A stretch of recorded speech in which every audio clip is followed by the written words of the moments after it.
Hey guys, welcome back to Phone Tricks. In this video, we'll learn how to enable reading mode or night mode in Xiaomi 11i and 11i Hypercharge smartphone.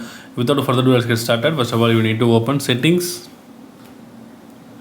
Then you need to click display. Then there is an option called reading mode. You need to click that.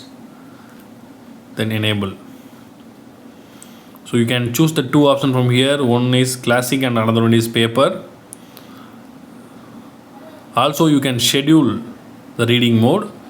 You can schedule the time of turn on time and turn off time.